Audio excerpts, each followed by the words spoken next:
Story 1. I'm a male, 19, and she's female, 20.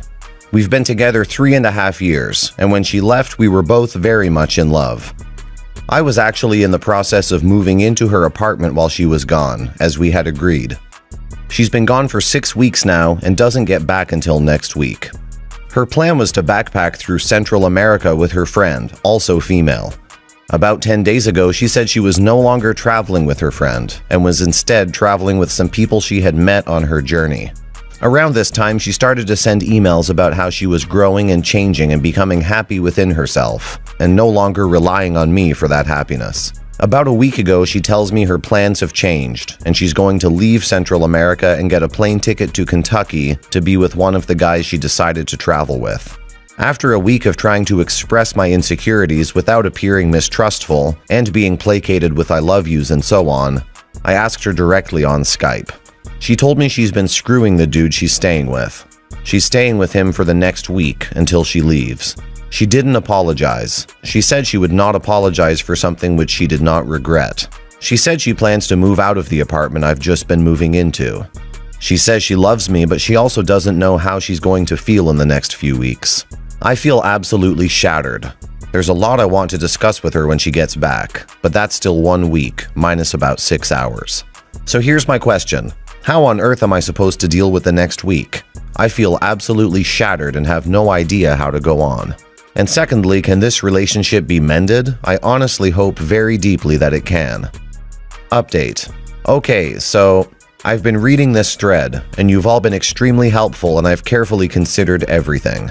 I drove to her parents' house and handed her mother the key to her apartment and explained that I wouldn't be meeting her at the airport with them.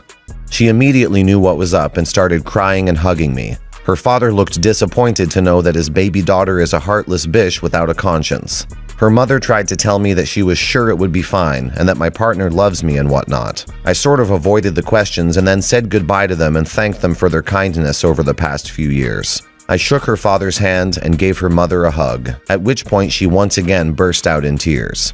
She is surely going to be pissed off that I let her parents find out that she's an inconsiderate bitch. But hey, if she has no remorse for the act, then she can deal with the consequences of it.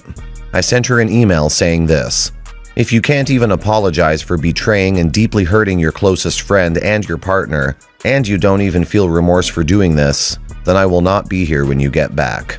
So I've not quite totally severed it, but I think I'm going in the right direction, right? I think I'm beginning to come to terms with the fact that this is probably over, and now I feel awful. Like I've lost my partner and best friend in one huge act of betrayal. What do I do with this terrible, terrible feeling? I will add though that I don't think I've quite come to terms with losing my best and closest friend yet. I think that is even harder. Wow, she's terrible. I'm glad OP realized that this wasn't salvageable. Watch her crawl back once the fog lifts and she realizes she just threw a serious relationship for a week of fun. If OP forgave her this once, she knows he's a doormat and will do it over and over again. So yeah, good on him for dumping her. Now for some comments. Dude, you did well. Your ex's parents seem like good people who are probably as disappointed and sad over this outcome. You are in the clear and handled the situation with great maturity and sensibility. If I were you, I would permanently close the doors on the relationship after such a breach of trust for your own sake. The moment she tries to contact you and you reciprocate, the levees are going to break and you're back to square one. Your bidding farewell to her parents is probably the best external closure that you can possibly get. All the rest of it is up for you to work out internally. Once you realize that your best and closest friend would never do this to you, then this transition will begin to become much easier. I had something kind of similar happen in my situation, and the moment it clicked for me that my best friend would never do something like this is when my feelings began to align with reality. Story 2, Part 1. I'm in the position right now of having to decide whether to go forward with a relationship and impending marriage of a bit over 4 years. I'm 28 male, she's 26, living together for about 6 months. She cheated on me, and now we're in a position of trying to work past it. More specifically, she's trying to work past it, and I'm trying to decide if I want to work past it. The problem is that I haven't been emotionally consistent since I found out a week ago. I've just had wild mood swings, and I don't trust myself to make good decisions right now. What criteria should I use to decide whether I want to move forward? I love her, but I'm not naive enough to believe that's enough. Obviously, we've both changed a lot over the years we've been together, and some things have changed that would be glaring red flags or even complete non-starters if I were to meet her today. Despite being sort of a jerk sometimes, I have lots of friends. She has very few and has withdrawn from them quite a bit. We used to go out just about every night, but she almost never wants to these days, and she guilt trips me if I don't spend a couple nights at home every week. She's become less active and spends almost no time outdoors. I've become more active and athletic, and I exercise or play outside pretty much every day. We have different standards of personal hygiene. This was not obvious until we moved in together, because she always showered and put her best foot forward before coming to see me in the past. Our diets are no longer compatible, but I do most of the cooking, so it's sort of okay. These are all things that I was willing to work through until I found out about the cheating. Now though, I'm vacillating between breaking it off, giving her an ultimatum, or just telling her and hoping we can work through it. Obviously, the latter is the most adult response, but I honestly feel like trying to be the adult is how I got myself in this mess in the first place. I don't trust my emotions right now, and my buddies, while supportive, are all giving me conflicting advice. Edit. I asked her to spend tonight elsewhere. She left with a friend, and I don't think a clear idea of where she's staying tonight.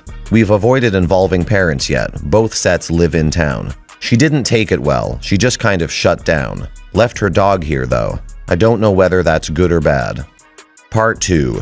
My ex-fiancée, current girlfriend, is trying hard to reconcile things after she confessed to a 3-month affair. She's 26, I'm 28. We've been together 4.5 years, living together 6 months. The problem right now, as I try to decide where to go from here, is that little things keep triggering big mood swings for me. I've been on an emotional roller coaster for the last couple of weeks, and there doesn't seem to be an end in sight. One minute I love her and want to make everything work. The next minute I'm ready to kick her out on the street. It's little things that set it off, too. Yesterday, she asked me for a small amount of money, and all I could think about was how I've been paying for her to cheat on me for months. She's a student, so I pay the bulk of the rent and household expenses. My first impulse was to get really immature and break things and yell, but I went for a run instead. Honestly, I know these mood swings are a part of the process, but they make me feel like some kind of drama queen. That's not who I am, nor who I want to be. I feel like even if we weren't trying to work things out, even if I kicked her out today, I'd still have to deal with this. What can I do to stay stable and sane? Final part. A bit more than a month ago, my then fiancée confessed to me that she'd been having a 3-month affair. We were going to be married in May. We're in our late 20s. We'd been together 4.5 years. No trouble until we moved in together 6 months ago. She made a sincere effort to fix everything that was wrong with our relationship, the distance that had grown between us. We both worked hard and we brought it back to where it was before things went bad. The nights of laughing, drinking, and watching cartoons. The mutual support. I realized today that no matter how hard we worked, it would never be the way it was. I would never be able to trust her completely like before.